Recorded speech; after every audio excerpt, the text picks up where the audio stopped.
thank you again for being here. I'm David Markowitz, and I am the head of strategy and partnerships at ListenUp Audio, one of the largest independent audiobook producers in the U.S. It's a small group, but we're one of the biggest. I've been in audiobook production for many years, right out of college. So it's about 25 years that I started working in the audiobook industry. Have watched it grow from very small to medium large. I think what we want to talk about today is sort of what the audiobook market looks like as a whole, where it is right now, where it's going, and what the opportunities are specific to independent authors. It's always a very hard decision. It's one thing writing a book, you publish your book, and then you go, okay, well, do I want audio? What does it mean? What's the investment? What's the return? And is there a value there? And that's always the biggest question for creating an audiobook.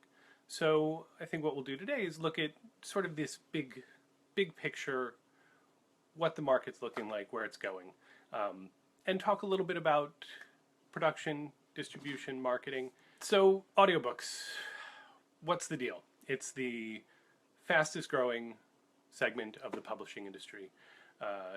The past 3 years have been crazy. Last year alone, there were months where digital downloads were 30-40% higher than they were the previous year.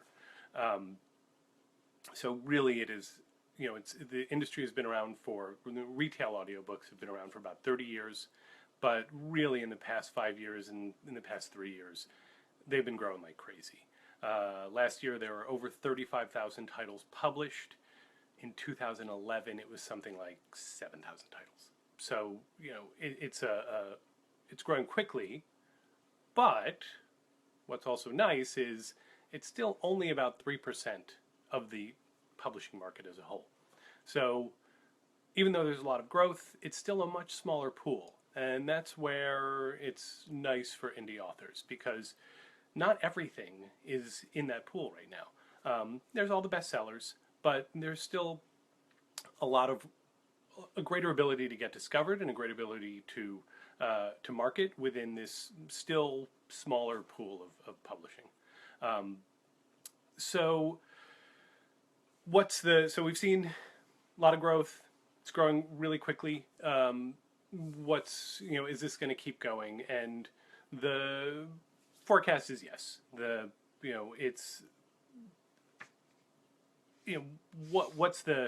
are the biggest drivers? Well, Audible is one. Audible is, when you talk about the retail market, when we talk about this growth, we're basically talking about Audible. Audible, Amazon, and iTunes, these are all the same library and the same catalog. It's about 90% of the retail market. There's still a large library market, and there's a growing niche market for smaller retail, whether through subscription or direct. So it's going to change, but right now, when we talk about, what is this growth coming from, a lot of it is coming from Audible. They were around 2008. The physical retail market started to slow down for libraries and bookstores, and then Amazon bought Audible and just pumped a lot of money into production and into marketing. Suddenly you saw Audible everywhere, where you'd never seen them before. They're plastered ads everywhere on every single podcast, on live events. So they played a big role. And then in 2014 they started ACX, which is the Audible Content Exchange, which, if you don't know about it, check it out, acx.com. I recommend you read a lot. They've got wonderful facts on their FAQs about everything to do with creating audiobooks, and their blogs are good. It's good. And ACX is essentially a dating service for rights holders and narrators, where if you're a rights holder, you can upload. You can ask for someone to narrate a book, and then narrators will want to narrate your book. I talk a lot about it in the course with more detail. There are a lot of details about it. There are a lot of moving parts. There's the ability to even produce a book for no money down. It's got drawbacks, but it's out there, and it allows you to make an audiobook if you have no means to make one otherwise. So we were talking about growth. Audible is a big growth factor. Technology is a big growth factor. Again, we can look at Audible because they've been a part of that. But it's also just continued smartphone adoption and the Bluetooth in cars and CarPlay. There are just more ways of getting on-demand content where you are. And so that's been a big factor, especially these past 3 to 5 years. If anyone read about the Consumer Electronics Show this year, Alexa was the talk of everything there. It's an open API. Everything's going to have this voice OS. And if you're talking to your computer, you're going to want your computer to talk back. And one of the things it's going to do is tell stories. And whether it's podcasts or audiobooks, it's going to just blossom. When you're making dinner, you go, Alexa, tell me a story. And boom. One of the other reasons, podcasts are also part of that reason why there's been such growth. Podcasts are hot, audiobooks, you're like, oh, I love podcasts, but now I'm going on an 8-hour trip. I don't want to have to curate 8 hours of podcasts. I can just listen to an audiobook. So I think that the two are really feeding each other. And the last one is, why are audiobooks growing while ebooks are not? The market as a whole. In some areas they are, but as a whole it's not. And I think it's the immersive aspect of it. When you're listening to an audiobook, your phone's in your pocket. Your phone's somewhere else. You're not distracted. You're just listening. Or you're doing something else while listening, but you're not reading. You're not, going, oh, there's a YouTube video. You're listening.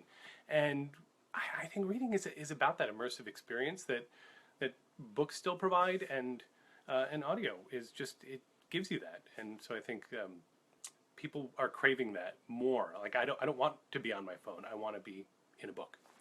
So these are all the things that are happening in the audiobook market, and definitely growth, definitely continued growth. There will be more outlets, and I think in the next couple of years, streaming will be ubiquitous. You'll just be able to stream. It's not going to be limited the way it is now.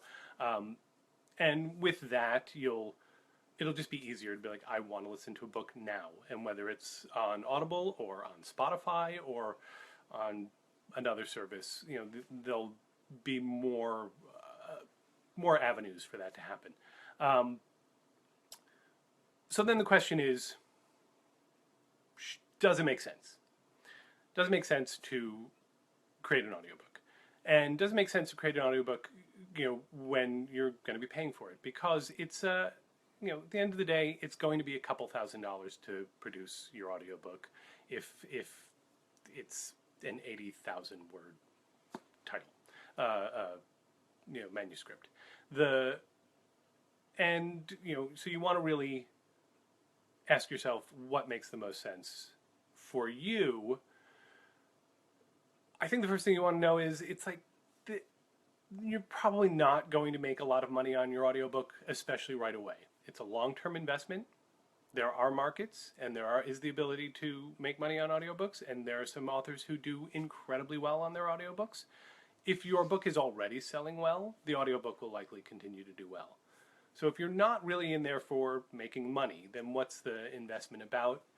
And what I tell authors, it's about other marketing opportunities.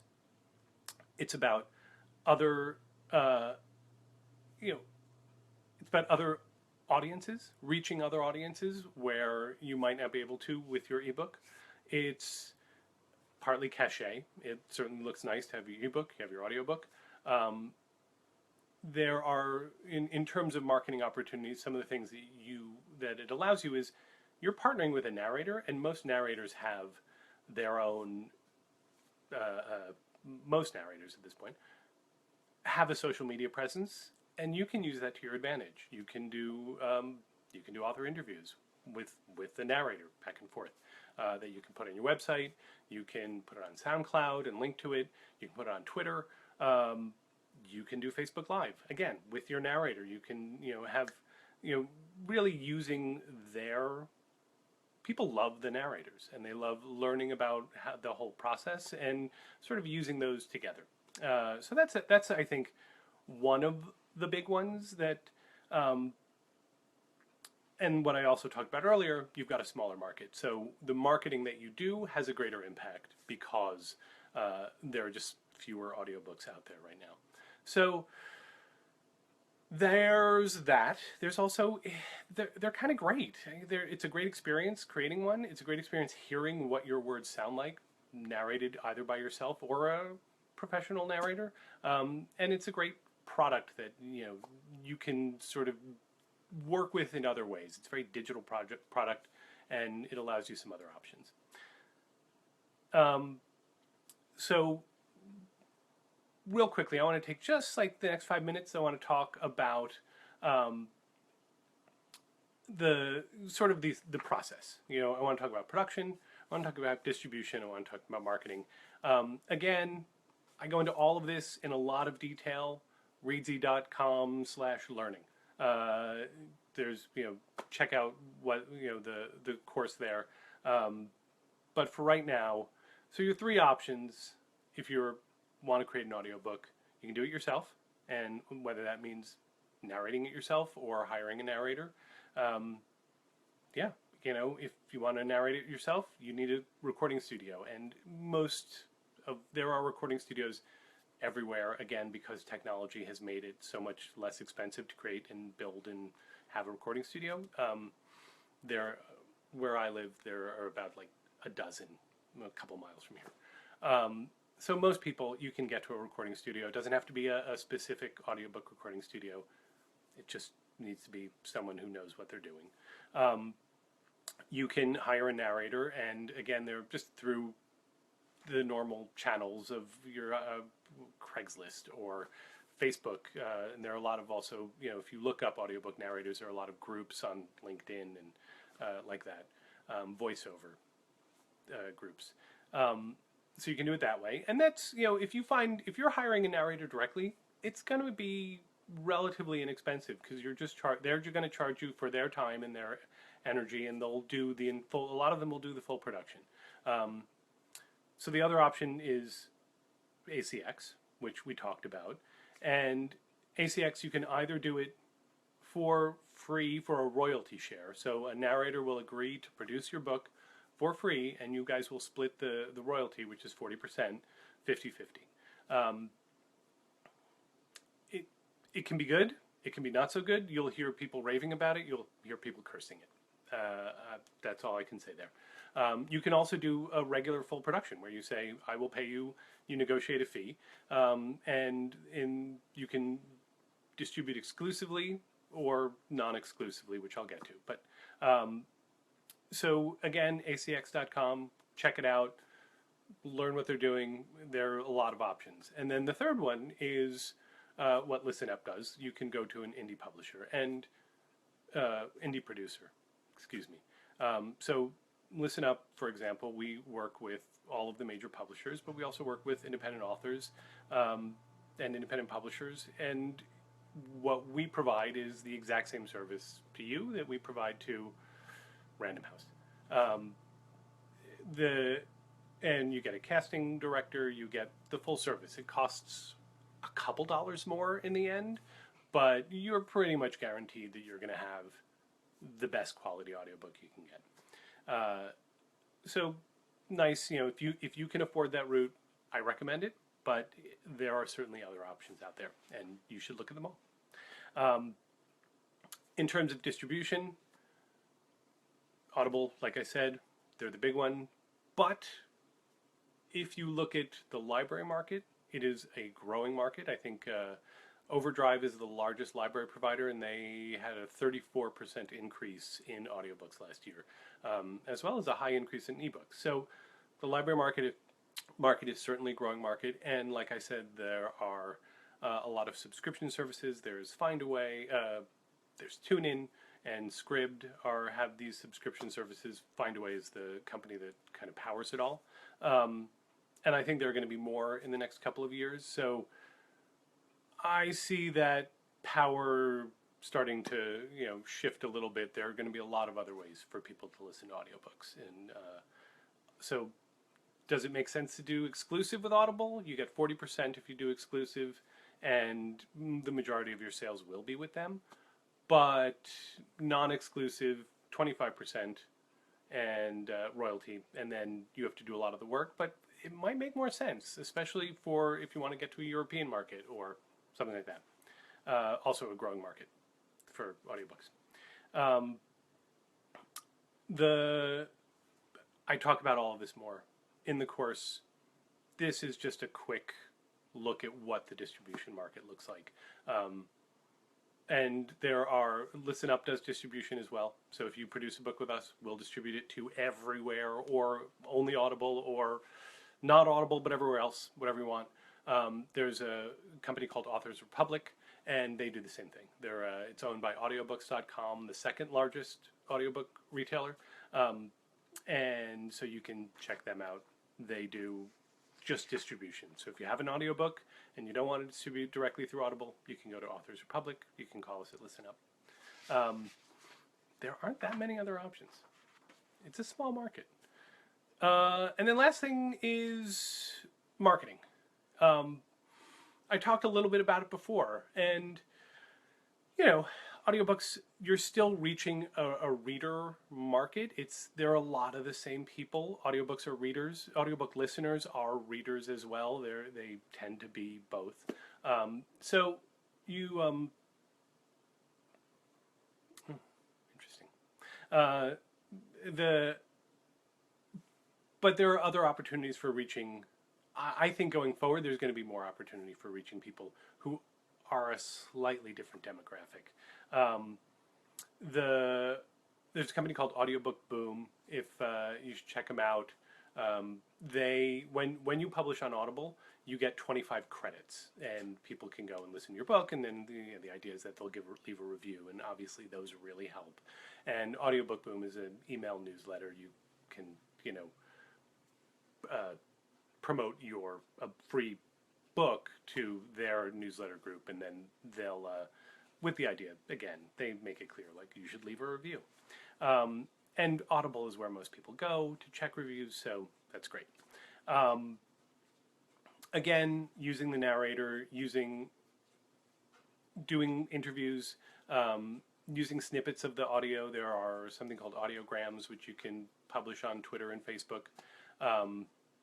And you can grab snippets. Audible even has a clip feature on their app where you can take clips of audio, and those seem to be getting a lot of traction, especially in the podcast world. I don't know how they're doing in audiobooks yet, but and then podcasts, a lot of crossover, and I think that's going to be a growing area. So, I love the idea of sort of getting, if someone's interviewing you for a podcast on your book, get the narrator to come on and have like the three of you talking about it. Because the fact is, the nice thing about a narrator is no one will read your book as closely as your narrator. They are like, they'll call you about like, oh, this, word was spelled wrong, or no, wrong character spoke here, whatever. I mean, because they are reading it closely. So use them to sort of create some interesting dialogue and ways of marketing. So that's my biggest. That's it. That's what I got. That's what I got for you today. There's more to talk about. There's more details on production. But you should check out the course.